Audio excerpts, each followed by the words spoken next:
Bueno, entonces vamos a hablar un poco sobre el virus de la hepatitis B, como aspectos muy claves, muy concisos. Entonces tenemos que el virus de la hepatitis B es un virus que produce tanto una infección aguda como una infección crónica y está asociado a cáncer. Y contrario al virus del Epstein-Barr del que ya se habló, este virus no produce latencia, pero sí puede producir una infección crónica que es asintomática incluso por periodos mayores a 10 años. Bueno, en la parte morfológica del virus, entonces tenemos que pertenece a la familia Hepatnaviridae, surge o es descubierto en 1963. Es un virus DNA de doble cadena parcial. Hay que tener en cuenta esa palabra parcial porque lo vamos a ver más adelante y lo vamos a explicar. Es envuelto, resiste ciertas temperaturas, entonces resiste aproximadamente 60 grados centígrados por 4 horas. Tiene una cápside icosaédrica que es conocida como el core. Tiene 8 genotipos de la A a la H con distribución geográfica que vamos a ver en Colombia cómo se expresan y que codifica para una transcriptasa reversa. Se considera que es una partícula relativamente estable y su inactivación se logra a partir de los 120 grados centígrados por 20 minutos. Bueno, entonces, algo que hay que tener en cuenta es que una característica de este virus es que puede producir una gran cantidad de partículas no infecciosas. ¿Cómo así? ¿Cómo es esto? Entonces lo que pasa es que el virus empieza a producir muchos antígenos de superficie y ese exceso va a generar partículas virales que solo tienen la bicapa lipídica, los antígenos de superficie, pero dentro de ellas no hay nada. No tienen cápside, no tienen genoma y son partículas no infecciosas. Lo que hacen entonces con estas partículas no infecciosas es que los anticuerpos las opsonizan y pues así ocupan el sistema inmune mientras ellas hacen su patogénesis. El problema de que se formen esos complejos antígeno-anticuerpo es que se pueden generar una precipitación al riñón y puedan llevar a una glomerulonefritis. Bueno, entonces el genoma es el genoma más pequeño, solo tiene 3200 pares de bases. Entonces, hay un segmento de este genoma que tiene una cadena positiva que no se copia y cuando ingresa a la célula, este segmento se tiende a reparar. Entonces, por eso se llama una doble cadena parcial. Como ese genoma es tan pequeño, el virus lo hace solapar una secuencia con otra.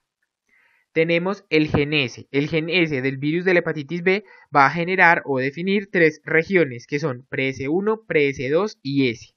El gen S codifica las proteínas de la envoltura y de las partículas no infectivas. El gen P está representado por 3/4 partes del genoma y codifica la transcriptasa reversa del virus. Esta transcriptasa tiene 3 dominios. Un dominio que hace de la transcripción reversa, es decir, de RNA a DNA, otra que copia DNA a DNA y otra que va a hacer su función de RNasa degradando el molde de RNA. Las regiones C y pre-C codifican para la proteína del core y para la proteína E. Bueno. Entonces, algo que hay que tener en cuenta es que cuando un bebé nace de una madre positiva para el antígeno de superficie y además tiene anticuerpos o antígenos E positivos, la posibilidad de que ese niño adquiera la infección y desarrolle pues dicha patología es muy alta. Bueno, y el gen X que vemos ahí es una proteína muy pequeña que codifica la proteína HBX necesaria para la infección y la replicación. Además, promueve la persistencia del virus y conduce al carcinoma hepatocelular. Este tiene varias funciones. Entonces está regular tanto los promotores del virus para activar la replicación del mismo, activar los promotores de genes celulares y tiene un importante rol oncogénico.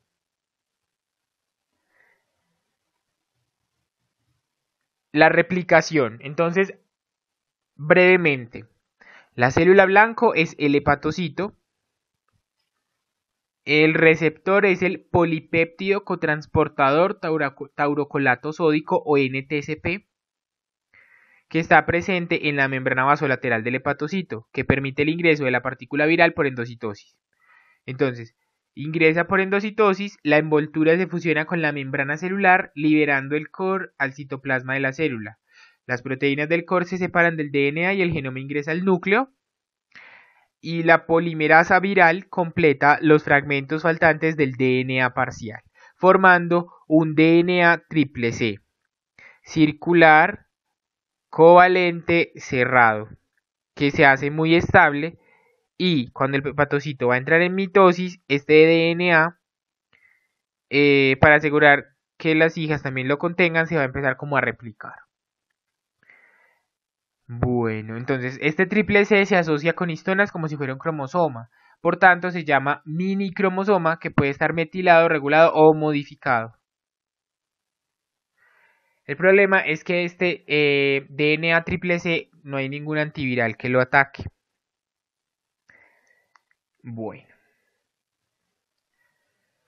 Ya luego se inicia la transcripción del DNA viral por la RNA polimerasa celular, formando RNA para DNA viral y para RNA mensajero, para poder hacer las proteínas virales. El pre-RNA genómico sale encapsidado y es convertido a DNA viral por la misma polimerasa. Y las proteínas del antígeno de superficie se sintetizan en retículo, porque la partícula va a pasar por allí. Finalmente, el virus va a salir por gemación.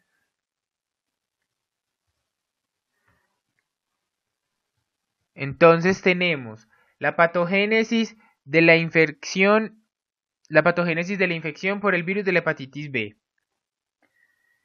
Bueno, entonces, ¿qué tenemos ahí? Lo que hay que tener en cuenta en este caso es lo siguiente. Entonces, sobre la infección aguda. En la infección aguda, ¿qué vamos a tener? Antígeno de superficie positivo, anticuerpos antihepatitis tipo IgM positivos. Vamos a tener carga viral positiva y vamos a tener enzimas hepáticas alteradas, generalmente ALT. Se puede dar en el 5% de los adultos y en el 90% de los niños. Bueno. En cuanto a la infección aguda, entonces, la infección aguda puede ser una resolución clínica, que es cuando la persona adquiere la enfermedad, después cuando es adolescente o adulto, también puede llevar a una falla hepática aguda en menos del 1%, y en menos del 1% esa falla hepática aguda puede llevar a la muerte. Pero en una resolución clínica entonces tenemos anticuerpos de superficie, anticuerpos contra el antígeno de superficie, anticuerpos contra el hepatitis B positivos, carga viral está negativo, ya empieza a ser no detectable y empiezan a normalizarse las enzimas hepáticas. Sin embargo, desde la resolución clínica puede hacerse una infección crónica a largo plazo. En cuanto a una infección crónica, entonces podemos tener que es, puede ser activa por antígenos de superficie menor a 6 meses, anticuerpos contra la hepatitis B positivos, títulos virales variables y las enzimas alteradas, o puede estar inactiva donde el antígeno de superficie es positivo, los anticuerpos antihepatitis B son positivos, el antígeno E está negativo, los anticuerpos contra el antígeno E están positivos, tienen bajos cargas virales y tienen las enzimas hepáticas normales. También tiene infección crónica de forma secundaria se puede llevar a una infección oculta. ¿Por qué son infecciones ocultas? Porque aunque el paciente tenga la infección va a ser negativo para el antígeno de superficie. Este no se va a detectar en el suero del paciente, dificultando la infección oculta, dificultando pues en gran medida como la detección adecuada, pudiendo llegar a una infección crónica que puede llevar a una cirrosis, que puede llevar a un cáncer en un periodo de 10 a 15 años. Entonces tenemos que la infección oculta tiene antígeno de superficie negativo, anticuerpos contra hepatitis B de tipo COR pueden estar positivos o negativos. La carga viral está por lo general menor de 200 unidades internacionales mililitro y las enzimas hepáticas pueden estar alteradas o elevadas. Ya a partir de la infección crónica, entonces puede llevar la infección activa a una cirrosis y puede haber una progresión en unos años al carcinoma hepatocelular, que es como la consecuencia principal. Entonces tenemos la serología de la infección aguda. Entonces, como vemos, los síntomas empiezan a aparecer a partir más o menos de la semana 8. Los antígenos de tipo E empiezan a aparecer a partir de la semana 4. Los antígenos de superficie tipo IgM también. También va a aparecer pues, la carga total de antígenos contra el core y los anticuerpos contra los antígenos de superficie. Entonces esto es la serología de la infección aguda. En cuanto a la infección crónica, entonces tenemos que, ¿qué pasa en la infección crónica? Suponiendo que un paciente tiene antígenos de superficie positivos y se le hace un seguimiento por 6 meses, entonces se le hace seguimiento a esos 6 meses después y se va a obtener un antígeno de superficie positivo. Conclusión. El paciente tiene una infección crónica. ¿Por qué a los 6 meses? Porque es el criterio que se tiene. Y se tiene que tener en cuenta que el periodo de incubación es de 3 a 6 meses. Y estos son los que se van a encontrar pues demarcados en la infección crónica, carga viral, antígeno de superficie como ya mencionamos, anticuerpos contra el COR, tipo IgG porque ya es una respuesta más prolongada en el tiempo y puede haber antígenos E o puede haber anticuerpos anti-E. En esta tabla entonces tenemos algo que es muy importante que tengan en cuenta que es cómo van a salir las pruebas según el tipo de infección. Entonces vamos a ver que en la infección aguda vamos a tener antígeno de superficie, antígeno E, anticuerpos contra el core, anticuerpos contra el core tipo IgM, vamos a tener DNA del virus y las enzimas van a estar elevadas, mientras que los anticuerpos contra el tipo E y los anticuerpos y los anticuerpos contra el antígeno de superficie están negativos. Si vamos a una infección crónica, entonces ya va a haber anticuerpos contra el E, anticuerpos contra el core, ya van a estar negativas las IgM contra el core y vamos a encontrar que puede o no haber DNA. Ya en una infección crónica va a estar normalizada en la infección oculta es normalizada las ALT. En una infección crónica las ALT van a estar elevadas. Y en la infección oculta vamos a ver que entonces la característica de la infección oculta es que tenga el antígeno de superficie negativo, pero que tenga los anticuerpos negativos o positivos y que tenga anticuerpos tipo COR positivos. La carga va a estar baja, pero presente, y las ALT son normales. Entonces, teniendo en cuenta esta serología, tenemos que hablar un poquito o hacer énfasis o mencionar el cáncer primario de hígado, que es el carcinoma hepatocelular. Es debido o su principal factor de riesgo es una infección por el virus de la hepatitis B. Tiene relación con infección de la hepatitis B, con alcoholismo, con el virus de la hepatitis C y con el síndrome metabólico. y muchos estudios han determinado que la cirrosis hepática es el estado preneoplásico.